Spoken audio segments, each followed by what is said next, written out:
తన కూతురితో సన్నిహితంగా ఉన్నాడన్న కారణంతో ఒక యువకుడిని ఆమె తండ్రి హత్య చేసిన ఘటన సంగారెడ్డి జిల్లాలో జరిగింది. లారీ యజమానికి చెందిన బైక్ పై దశరథ్ స్వగ్రామానికి వెళ్తున్నట్లుగా చెప్పి బయలుదేరాడు. అయితే స్వగ్రామానికి చేరుకోకపోవడంతో దశరథ్ భార్య సంగారెడ్డి రూరల్ పిఎస్ లో ఫిర్యాదు చేసింది. సంగారెడ్డి జిల్లా నిజాంపేట్ మండలంలోని నాగదర్ రామచందర్ తండాకు చెందిన 26 ఏళ్ల దశరథ్ సంగారెడ్డిలోని షుగర్ ఫ్యాక్టరీలో లారీ డ్రైవర్ గా పనిచేస్తున్నాడు. నిజాంపేట్ మండలంలోని మెఘ్యానాయక్ తండాకు చెందిన గోపాల్ తానే దశరథ్ ని చంపారంటూ నారాయణఖేడ్ పోలీస్ స్టేషన్లో లొంగిపోయాడు. ముక్కలు ముక్కలుగా నరికి పెట్రోల్ పోసి మృతదేహాన్ని కాల్చేసినట్లుగా గోపాల్ పోలీసులకు చెప్పినట్టుగా సమాచారం. గోపాల్ ఇచ్చిన సమాచారం మేరకు పోలీసులు పరిసర ప్రాంతాల్లో వెతకగా ఈదుల తండాల్లో దశరథ్ మృతదేహం ఆనవాళ్లు పోలీసులకు లభించాయి. ఒక దగ్గర కాలు చెయ్యి దొరికాయి. గోపాల్ని ఘటనా స్థలానికి తీసుకువెళ్లి దశరథ్ హత్యకు సంబంధించిన వివరాలపై ఆరా తీస్తున్నారు.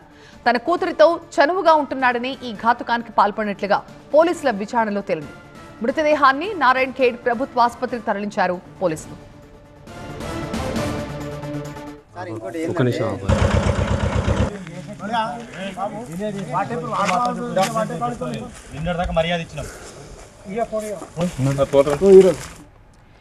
యువతి తండ్రే చంపాడని దశరథ్ బంధువులు చెప్తున్నారు. తమకు న్యాయం చేయాలని కోరుతున్నారు.